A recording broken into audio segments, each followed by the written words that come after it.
Welcome back to the Matt Report podcast. Today's special guest is Brian Casel. You might know him from Bootstrapped Web and Process Kit and a whole bunch of other things. He's been around since I've been around.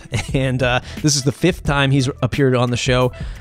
Fun fact, his Bootstrap Web podcast, before it was with Jordan, I was on it, and before he actually really made a go of it, I was on it in the early days. So the first 10 episodes that he did, I was in one of those episodes. I don't even think they're in the archives anymore, to be honest with you. But he was one of the very first podcasts that I ever appeared on. So I met him in Providence, Rhode Island, when he did WordCamp Rhode Island. Many years ago when he was doing Restaurant Engine. He's still at it. I'm still at it. You're still listening to this stuff, and we really appreciate it. And he's going to share a lot of his insights and what he's learned over the years as a solo founder trying to do content marketing. Not even trying, but he's doing it. But the different ways he's tried it, the different angles he's taken the approach from, and most recently talking about video, podcasting, and how that has shaped up for him, what kind of return on investment he's got. And then the big one is he's back to using WordPress. On Twitter, he, mentioned how frustrated he was with WordPress many years ago, about a year ago. And now he had tried some other static CMSs, but guess what? He's back. When it comes to creating content, collaborating on content, giving other people access, working with plugins, you still can't beat WordPress. I would put this, I'll die on this hill, at least for the next year, that this WordPress, content marketing, creating content, engaging with other people, still a very hard platform to peel away from my cold, dead content creating hands. So I hope you enjoyed today's episode. MattReport.com, MattReport.com/subscribe. Join the mailing list, #1 way to stay connected. If you have 2 seconds out of your day, please leave us a 5-star review on iTunes. I really appreciate it. Let's talk about some of the people that's helping support the show today. And the first one is Do the Woo. You can find the Do the Woo podcast over at dothewoo.io. When you want to know woo, do the woo. I just made that up as I was going through this. The official tagline is Connecting the WooCommerce Builder Community. This is made by community fan favorite Bob WP. You might know him. He has been a prolific content creator in the WordPress space, podcaster, video maker, and dothewoo.io recently got a new focus. It got a new redesign. There's a job board up there right now. If you're looking to post a job for WooCommerce listings or things that touch e-commerce in the WordPress space, check out dothewoo.io. He's taking a hyper focus on WooCommerce. So if I talk about WooCommerce, every now and again, but if you're looking for a podcast that straight up talks about e-commerce, WooCommerce, WordPress, that's the podcast for you. dothewoo.io. Check it out. Thank Bob WP for supporting the show. Lots of fun features. I think he's going to be doing something where he's not only highlighting people who are great WooCommerce experts, but now don't quote me on this. And I didn't get this from Bob yet, but he might have like a creator or a developer directory pretty soon, something like that. So check it out. dothewoo.io. Thanks for sponsoring the show. Next up, paidmembershipspro.com, paidmembershipspro.com. You can save $50, $50 if you check out at paidmembershipspro.com/MattReport.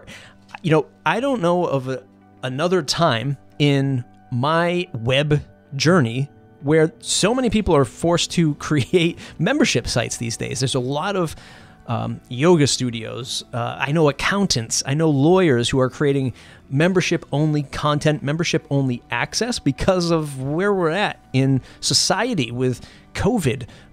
Places shutting down. At the time of this recording, we're going into the wintertime. A lot of people are using memberships to supplement their business. They're creating content and they're selling it. They're selling direct access. And why not use something like paidmembershipspro.com/MattReport. Save that $50.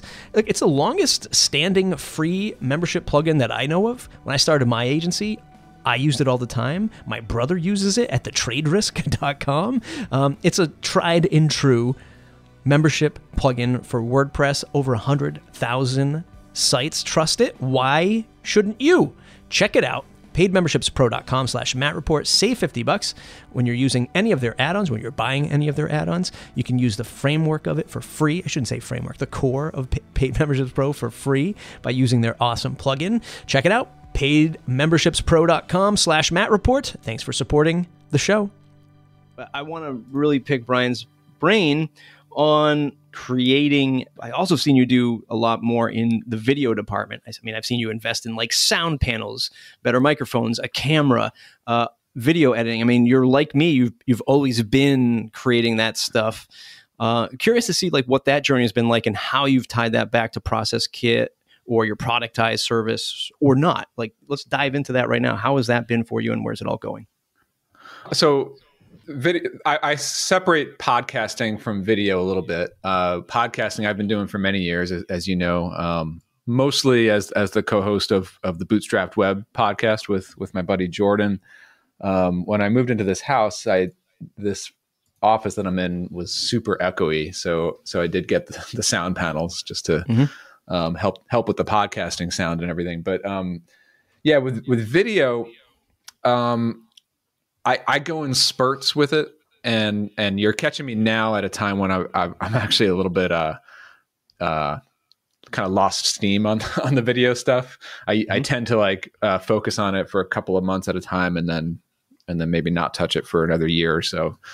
Because as I'm sure you know, anybody who does video, it just takes so much energy, not just being on camera, but like setting it up and like literally like I spent so many hours just doing test shots, you know, like just getting the right distance from the camera and the lighting right, and it's just like, and then you gotta like, it's not like I have a video team around me, you know. I'm the cameraman and the person on the camera, so that means like getting up back and forth, fixing the stupid setting on the camera, going back and trying it again, and then re-importing it and seeing how it looks on the computer, and it's just like so much energy to produce even just like a 2-minute video, you know. What spawned the idea to get into doing the video for YouTube or getting more serious about it? Because you've always you did stuff, I think, with your iPhone for quite some time. You're like, I see you in your backyard, you'd be talking about stuff, but you get a little bit more serious with it, with getting that camera and actually doing the editing stuff. What was that like moment where you're like, you know what, I'm going to invest in this? Yeah. So it was probably around COVID in March. So it started with a little bit of work on my productized course and that community, that audience, making videos for them. And then a few months later, I used the same setup to make some new videos for Process Kit. But it did start, like I bought the camera in March. It's not a super expensive one. I think it's like a Canon M60, one of these mirrorless cameras. Which I really like, you know, as like I don't consider myself any sort of video expert. So for me, it's a good little camera to do some better than iPhone video kind of stuff. And so, yeah, in March when COVID happened, I sort of made the decision that at that time I wanted to put a little bit more energy into the productized course and that community and that audience, at least for just a little while. Because I found that with everybody going remote and the world going a little bit crazy, for whatever reason, it seemed like all of a sudden there was a little bit more interest in online learning and online community than there was normally before that. So at that point, I felt compelled to like at least try to put more video content out. So I did that, and I spent some time figuring out the video process and all that. What was that process? What was your research process like? Because I know it was, for me, it was just like I went headfirst into YouTube and I was just watching every video camera review, every person that was reviewing cameras, like the technology to set it up. And I spent embarrassingly amount of hours researching cameras and then buying cameras. And I spent thousands and thousands of dollars on cameras up until this point. I've gone down that rabbit hole a little bit. I didn't spend a ton of time on the camera research. Like I spent a little bit. I basically learned like what is a mirrorless camera, and then I figured out like all right, Canon M60 versus whatever the other two most popular ones in that like class of cameras, right? And I ended up going with the M60. I guess I just saw a few more positive reviews for that one than others, and then I ordered that. I got a little like one of those ring light light things. But really, I spent more time figuring out my setup in my office, like arranging the desk in a certain way. Because the other challenge here is that I have these pretty big windows like right behind my computer, which are nice most of the time, but on video the lighting completely like, you know, oversaturates everything. Yep. So I also invested in new what do you call these? They're like blackout, not curtains, but you pull them down. Yep. Like blinds. Like blinds, yeah. Yep. But like I got like blackout ones so that I could at least block the sun when I'm doing videos. And then it took a while to just figure out like the placement of the camera, getting a tripod set up, and a lot of test shots, and even like the settings on the camera, like that. I have some sunlight coming in, so it's like it's different settings depending on what time of day I'm recording. So that's kind of challenging. But then I did end up hiring a video editor.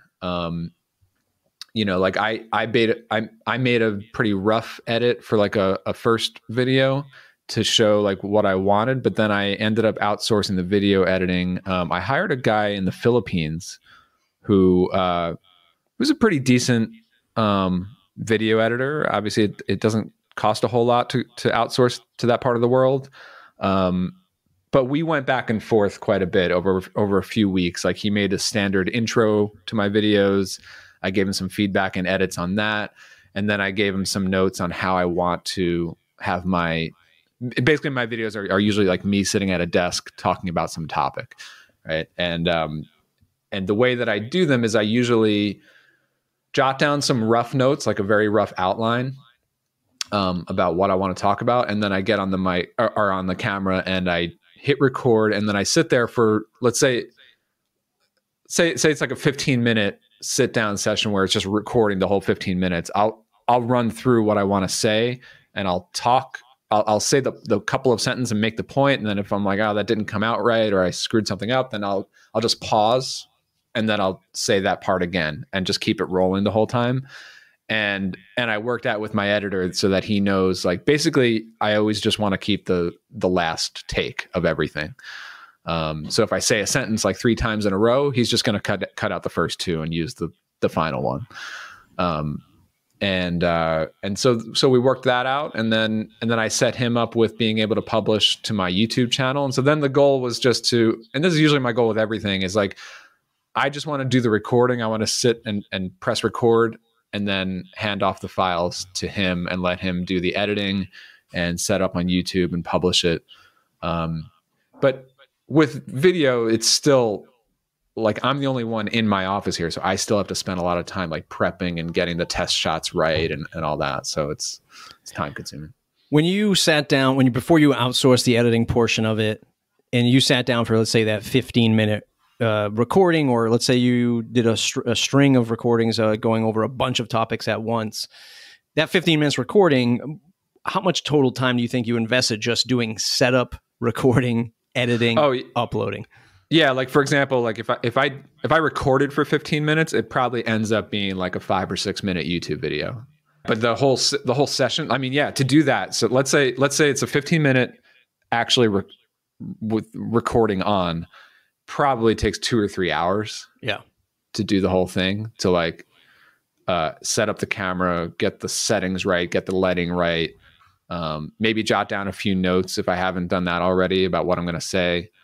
And then you record it, and then it's transferring the video to the computer, and then putting it up into Dropbox, and then giving it to the editor. So it's like at least 3 hours there. Yeah, great. So if my boss Craig is listening, Craig, see, this is what I mean. When I do a video, it takes me all day long, and we have proof from Brian here, because it's amazing how different podcasting is from video. I mean, like with podcasting, with me and Jordan, we literally get on a call, like a Zoom call, hit record on the call, and that recording like goes into Dropbox, and we are done. Yeah. Like that's it, Yeah. A tip that I realized years ago, because I used to be into music production, especially like recording music in a studio. And I still do it now sort of as a hobby in my home studio downstairs. But like one of the tips that I learned years ago when I was doing that was, because it does take so much time to just place the mics and do test recordings and get the setting all right. That so much so, like it takes so much energy that it actually takes away from your performance when you hit record. So the trick that I learned was like put in the work to get the setup all right, and then leave it and like come back either the next day or go out to lunch and then come back. So then all you need to do is like come into the office, sit down and hit record. And like have some sort of break in between the setup and the actual recording. That helps a lot. So it's a lot of work, right? We've realized this, a lot of work, a lot of recording, a lot of moving files, a lot of rendering, a lot of editing, depending on what you're doing. You said you're in a bit of a dip right now with the video production. Why? Are you looking at it and saying, man, it's not really working the way I want, just too much stuff going on?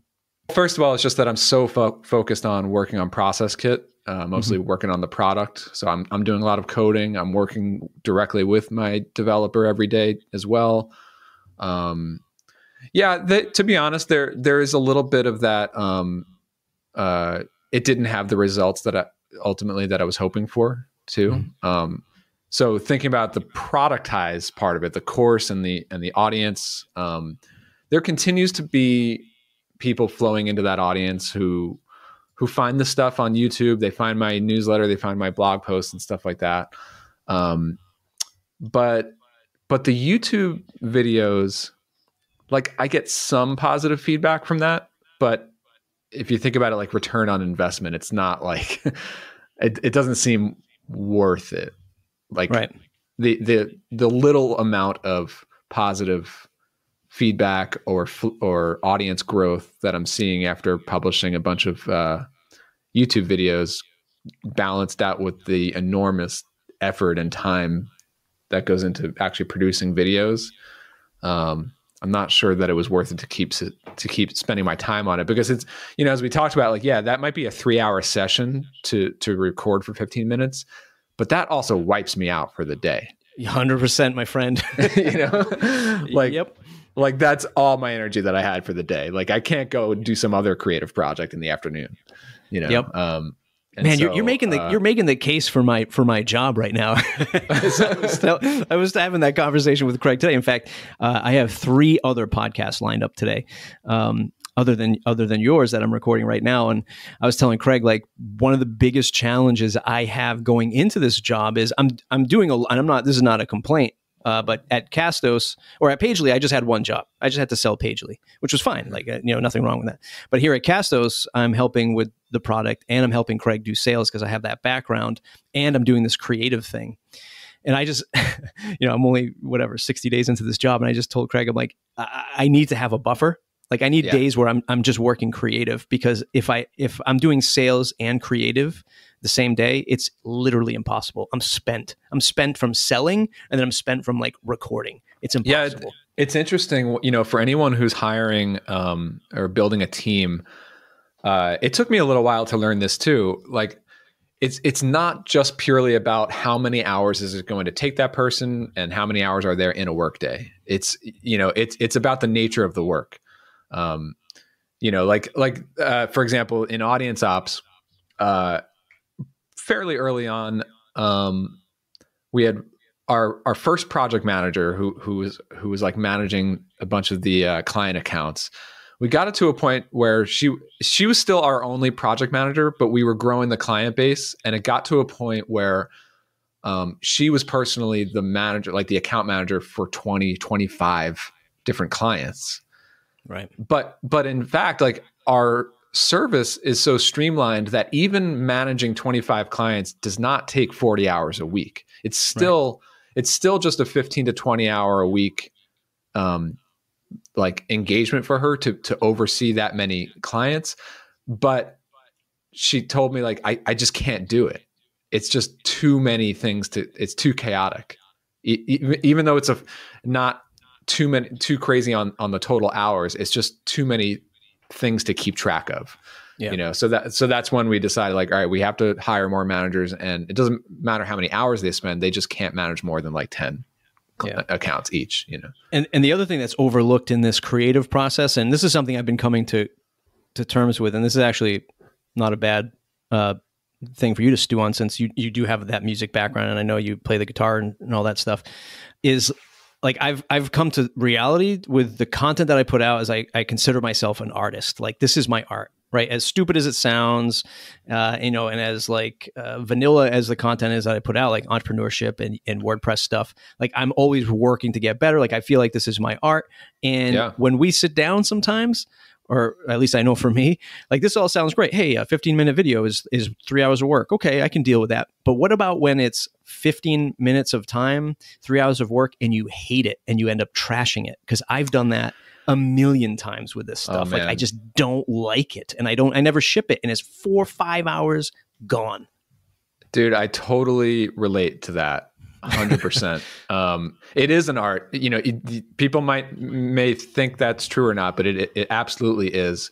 And it takes a lot of, there's a lot more than even just the words that you're saying that go into making an interesting podcast and being comfortable on the mic and the overall quality and everything. So 100%. And there have been so many things that I've just thrown out and not shown to the world, for sure.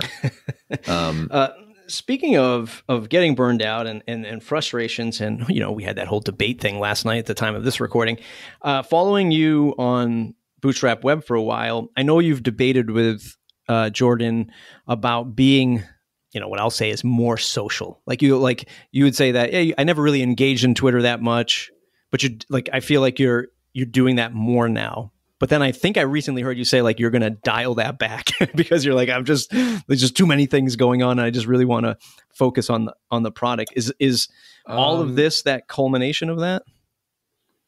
Well, you're catching me today at a time when, and I do talk about this on Bootstrapped Web, I think this week and maybe last week. I'm at this point now personally where, as you know, I've been a solo founder for forever.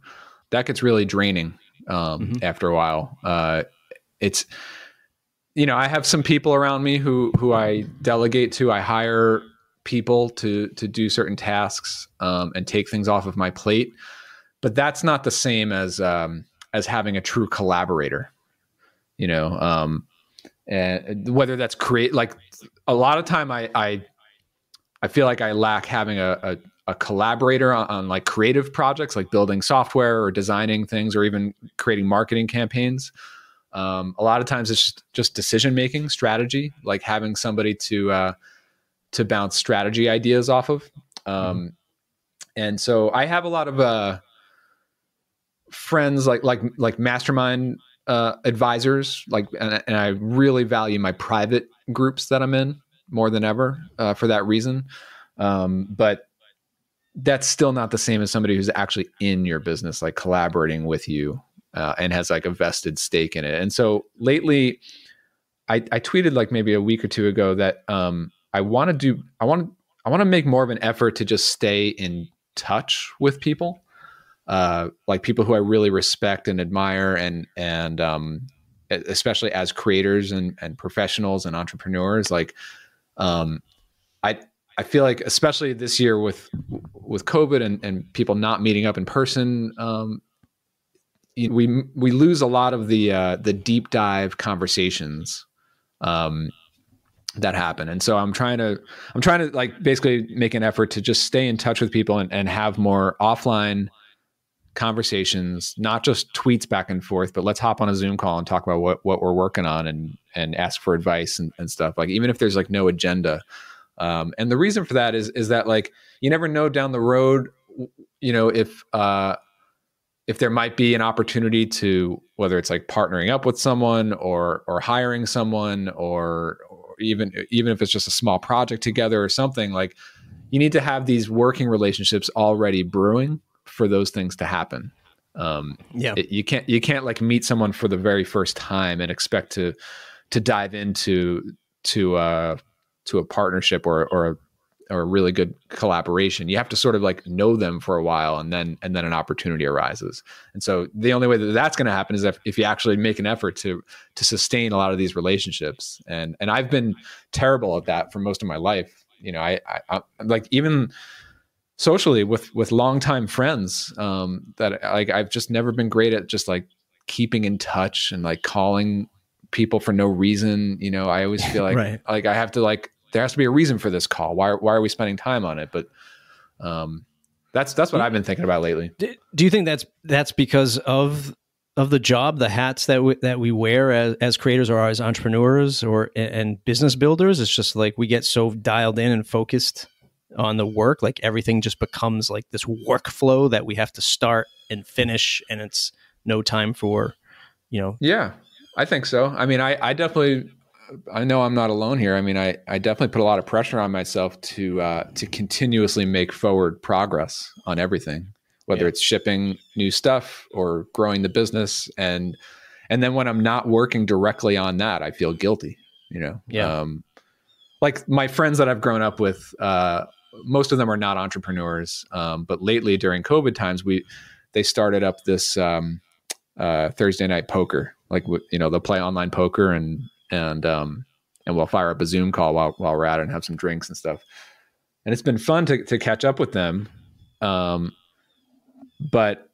still, it's like, well, I could put in a few extra hours on the software thing that I'm working on. Right.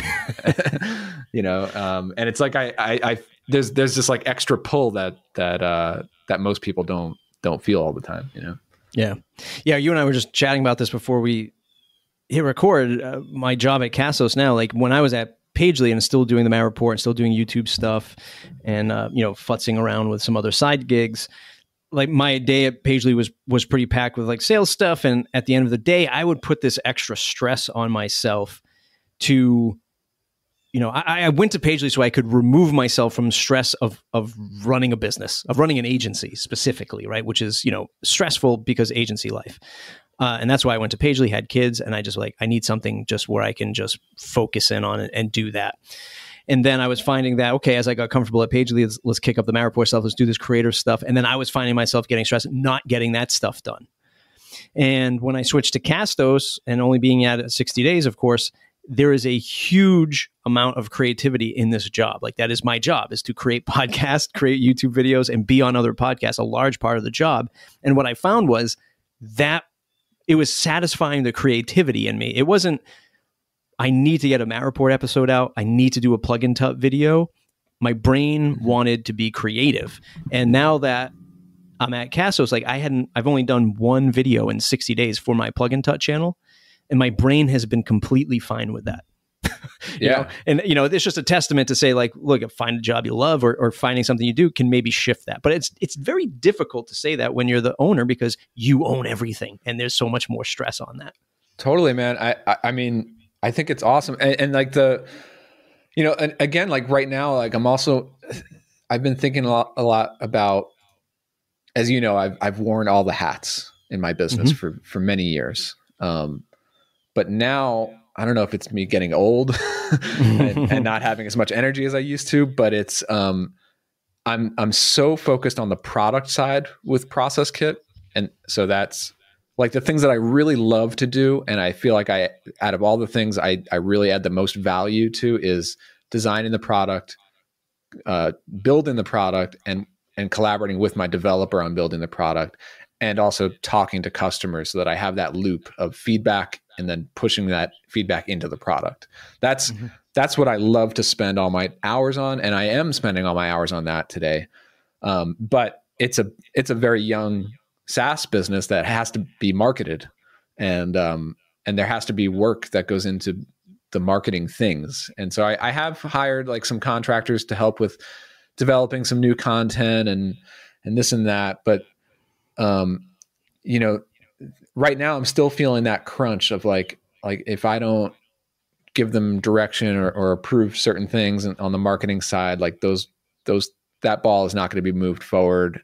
And that's where I would it would be great if there was somebody if I had like a Matt Medeiros on my team to just be creating that stuff all the time, like it's their fault. All their energy goes into the marketing and building the community and doing the like, building exposure.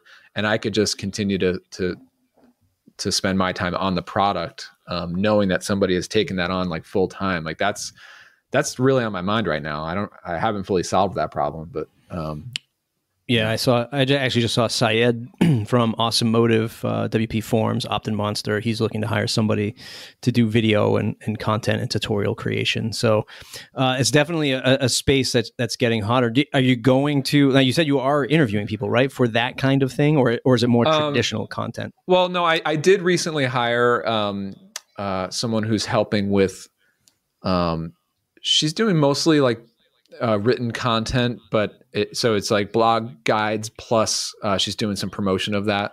Like she's going into like communities and promoting and doing some link building and guest posting and stuff like that. So there's that. And then I also have Audience Ops who's producing some case study articles for me. So I have those, like, I'm delegating some of that execution work, but I'm still the one making it happen. Basically. And I'm also like dabbling a little bit in like cold email outreach. That's sort of like an automated system. But like I would really like to 10x all this effort on the marketing side. Whether it's it doesn't even necessarily have to be like video specifically, but like one thing I would really like to do more of is building a community. Building a community around the products, around the audience, like not only grow the not only do the marketing things to build traffic and build exposure and leads and sales, but like while we're doing that, we should have the audience communicating with each other. I really think that's a strategy that most businesses should be doing. If you can get your customers talking to each other, it adds even more like loyalty and lock-in and just value overall. I'm looking at the Process Kit website right now, and under the which I love, the site has gotten a lot. You've added a lot more to it since I've originally demoed the product a while ago.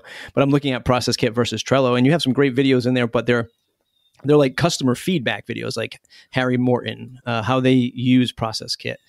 If you scroll down, there's more of those. So, I mean, that's another great way of video. I guess the lesson here is video doesn't always have to be driven by you, the creator, but if you can get case studies or tutorials by other people, that's super powerful too. Yeah, the case studies that you see there, I like the process that I have for that now. So basically what I did was I think I did 5 or 6 of them so far. I invited, like 5 or 6 really good customers on Process Kit who've been on it for a few months to Zoom calls with me, video interview calls. And I just interview them just like a podcast and it's just like a short one, like 20, 25 minutes. And I asked them about their business and then how they came about Process Kit and like really like the whole story of why they sought it out and how specifically they're using it. And then the results that they're seeing with it. And I'm asking like follow-up questions and it's really a whole conversation. It's actually interesting content for 25 minutes. But I do line up the questions to ultimately get some really good testimonial quotes out of them. But they're natural and they're real. It's not like I went to some customers and I asked like, hey, can you email me back a 2-sentence testimonial quote that I could use on my website? Because then they're just going to like edit themselves and it's not going to be very high impact. If you do this video interview call with them and get them really talking about it, they start to talk about like the emotional payoff that they have when they're able to delegate tasks off to their team and how Process Kit made that so much easier for them. And like that starts to really shine through. And so I did the video calls with them and then I personally did the editing on these. So I cut them down to like 5-minute testimonial videos and just pulling out like the best clips and even breaking those up into like 5 different testimonial quotes that I could use in different places from each person. And then and then transcribing those, and then doing some light editing on the transcriptions, and then you can pop those quotes into the site where they make the most sense, you know? Yeah. No, that's awesome stuff. While we were chatting, I looked up. So yes, this is the 5th time you've been on the show.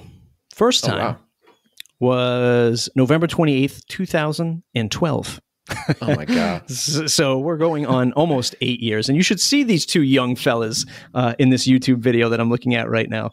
Then your second episode was from 2012. Yeah. Wow. But way before you and I had kids. November 21st, 2013, when you launched the Design for Conversions book. Oh, wow. If you even remember that. And then we had you back on 2014 when we talked about Productize, when you first launched that.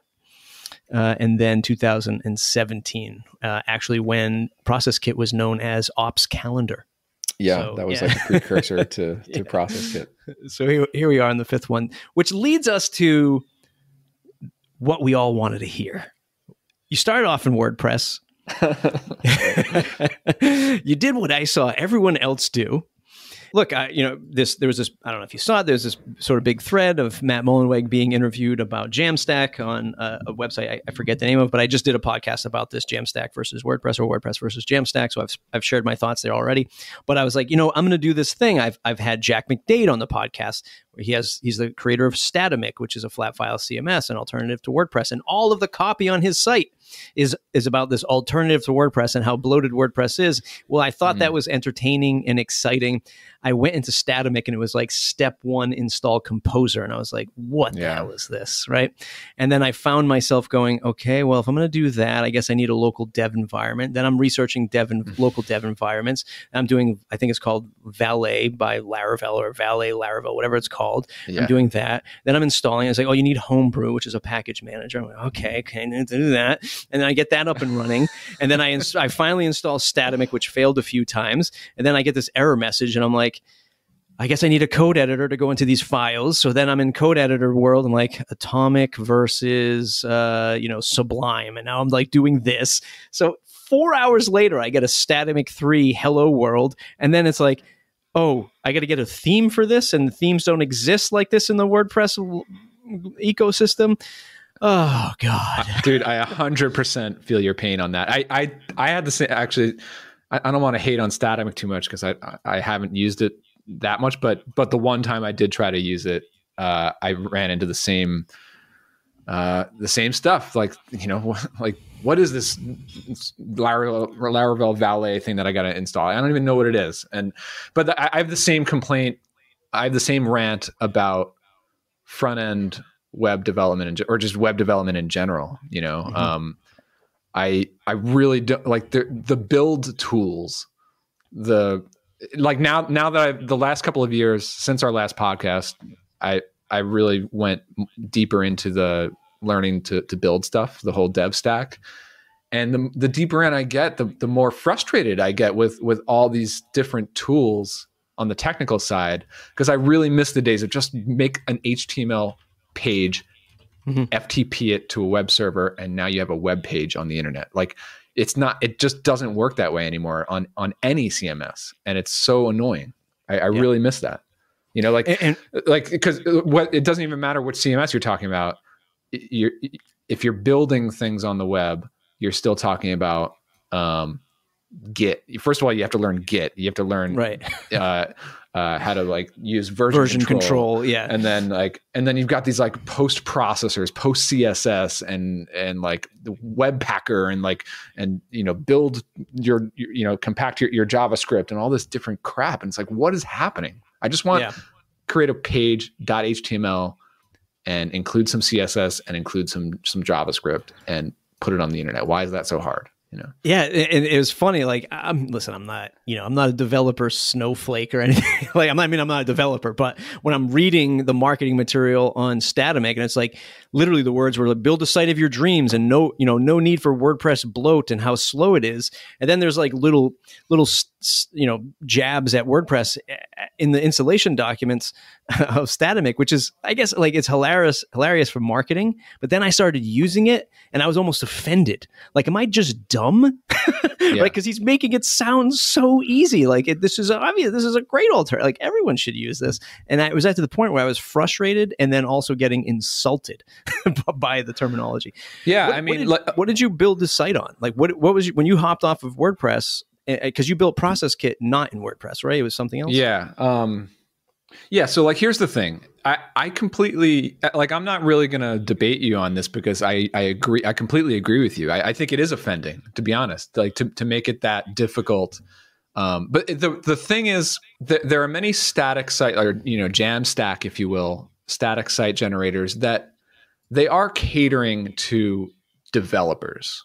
If you prefer to create content in the code editor, then Jamstack is probably for you. And that's what happened with me back around probably sometime around 2017. Well, even going back many years, like if you look at like even my Restaurant Engine website the marketing site for that, and all the websites that I've made since then, when I make a WordPress powered website, all the pages are still static HTML. Like, I just don't care to make everything CMS powered.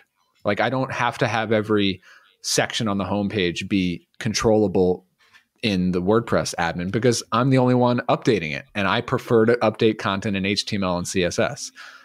It's not like I'm preparing that website for a client who needs that ability to update it themselves, right? Right. That would be a different story, like for an agency if they're delivering CMS stuff to a client.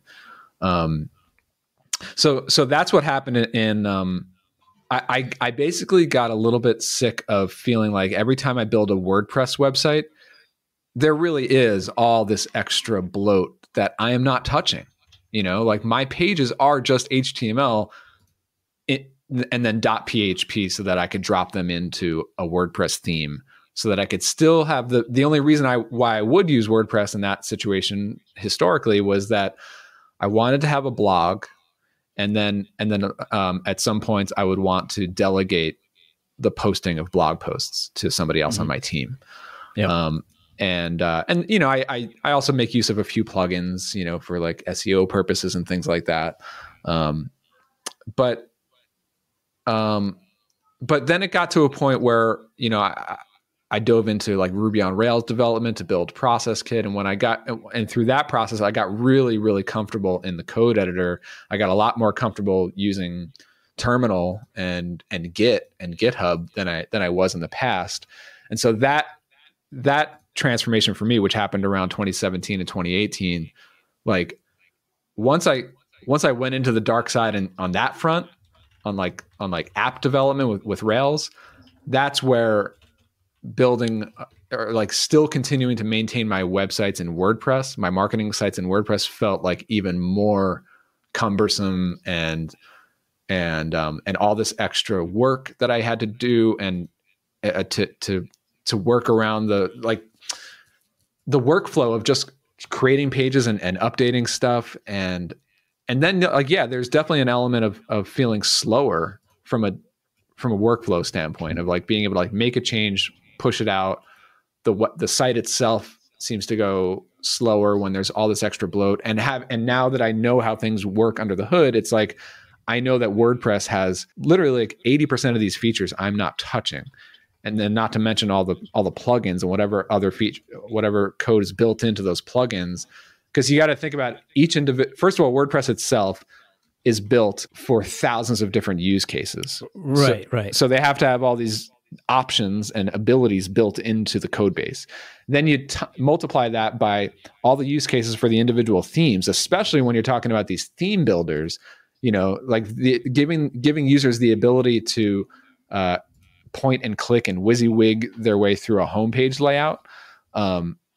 Your individual layout might look the way that you want it, but for that theme to offer that ability, that's a ton of code and database architecture and everything to make that happen, not to mention the load on the server. So like, that just knowing that all of that is sitting there on the website when really I'm just creating some HTML and CSS. Like I'm not touching any of that stuff. It just feels so inefficient.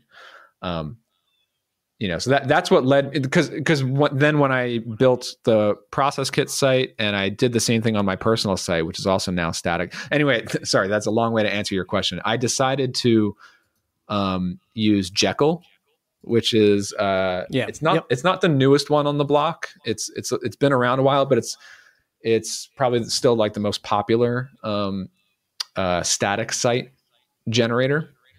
So I used that also because it's Ruby based and I had learned Ruby on Rails, so that it was an easy transition for me there. I liked using Jekyll. I don't love everything about how it's structured and everything, but it just feels a lot simpler and a lot faster to build pages and code them. And what I like about Jekyll, this is different from something like Statamic. I think Jekyll really is marketing itself. It's an open source project. It's not like a business, but like it's marketing itself to the coder. Yeah. It's not trying to say, hey, you can ditch WordPress for Jekyll. It's just saying like, if you want flat file, markdown based or just direct code based site, this is that. Yeah. And then I also loved using Netlify. So I hosted it on Netlify, which it's amazing to me that their free plan is so generous. I would easily pay a lot more if they were charging me for it. Right. It's incredibly fast. It's incredibly easy. Like you have to already be comfortable with using Git and pushing things to Netlify using Git. But that was really pretty easy for me to figure out and get up and running with. So that was easy up until the point where I needed to delegate management of my website to someone else. And that's why I switched recently, just 2 weeks ago. So yeah, like, does that answer your question so far? I just think, and this is not to riff on Statamic, because I do love what Jack's doing, and it's seemingly a very popular product, and I'm glad that he's building a business. But I feel like what happens with all of these pieces of software, regardless of them being WordPress or Statamic or whatever, is that everyone is trying to grow. Like no one is trying to just say, yeah, I'm fine with just the users that we have here. So every marketing person, even if it's the creator like Jack, starts to say things like build a site of your dreams.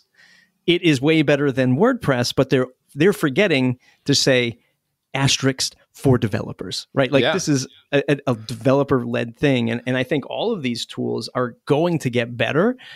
And that's what happened to WordPress. WordPress was just like, everybody use it. And now here we found ourselves 15 years later where everyone uses it. So we just don't know what it is. It's bloated here. It's not bloated there. It's cool here. It's not cool there. And this is because everyone is constantly saying, use our stuff. And I think every tool ends up, going that way. I have a hard stop in 6 minutes. Is there anything else you would say? Yeah, I do want to talk a bit about that transition back to WordPress, which happened for me 2 weeks ago. For this, so I'm talking about the marketing website for Process Kit, and what happened was, I did not want to spend time on this. I've got right. I've got too many other things to do on the product and everything. But what happened was, I'm working with this marketer who's creating blog content. My site is on Netlify with Jekyll. It's not a workflow that she's able to use Git, or I wouldn't expect her to, and everything. So the only way to actually publish these articles that she's writing for me, she would have to give them to me. I would need to convert them into HTML and upload them to the site. And I could do that once. I don't want to do it 20 times. Right. And so all I wanted to do was, okay, I have this static site. I like the way it's built. I like my workflow with building it. I just want to plug in a simple CMS just for the blog pages. I just want to make one box where you could drop in a blog post and it publishes. And there are some tools. I know there's some technical ways and workarounds. And Netlify has this thing called like Netlify CMS. I spent a whole day trying to get that to work. And it sort of works, but it's still like if she wants to like preview the article or schedule it in advance, you have to wait a bunch of minutes for it to render itself. And even that doesn't work fully sometimes. It's, so then I ultimately like this, the delegation of publishing to someone else on the team, that is where WordPress shines, Yeah. And so that's why I ultimately went to, because I did try a bunch of different options, like trying to plug in a very simple, lightweight CMS into my existing Jekyll site. And I know that there's like way too many CMSs out there on the internet. All of them are trying to pitch themselves as it's a lightweight CMS. Just dropping these way better than WordPress. Right? It's like, or just dropping these magic little tags into your website and everything will be peaches. And it's not. It's just, it's just the workflow of like setting something up to publish is just not there. But now I'm like, I ended up wasting 3 or 4 days on converting the whole site back into a WordPress site and getting it hosted and getting that to work. And then there were like issues with the hosting going down, and I had to wait on the host provider to fix all that. So that was a pain. But what my wish for, and maybe there is something like this, I'm just not aware of it, is like a stripped down version of WordPress. Like I wish there was if WordPress wants to sort of like cater to folks who would typically prefer a Jamstack kind of thing like myself, but still want sort of the benefits of a WordPress site, there should be like, I don't know, like I know there's a thing called like WordPress headless. I don't know if this is that, but like something where I can just come to WordPress.org and say like, okay, I want to check these boxes and leave these other 20 boxes unchecked because I just want these 2 capabilities of WordPress. Build me that and I'll deploy it. Yeah. I just want the ability to like do a simple blog and scheduling, and I don't need the whole Gutenberg editor. I don't need the whole plugin ecosystem. I don't need all that stuff. It's just, Well, maybe when we have you back on in 2022 or 2021, there might be a solution out there that does something like that. Brian, it's been an amazing episode. Number 1, it was great to catch up. Number 2, is great to dive in to see where your mind is at in running the many businesses that you do. And look, we're happy to have you back here on the WordPress side of the fence. Yeah, this is fun, Matt. Thanks for having me on. Good to catch up. Where can folks find you to say thanks? Where can they check out Process Kit? All of the fun stuff. Yeah, obviously processkit.com. And Twitter is the place where I'm hanging out most of the time. So I'm CastJam on Twitter. CastJam. Check it out, mattreport.com, mattreport.com/subscribe to join the mailing list. Facebook just recommended Brian and I to be friends 10 years later. Can you believe it? Oh, man. Those algorithms aren't as sharp as we all think they are. I'm going to subject you to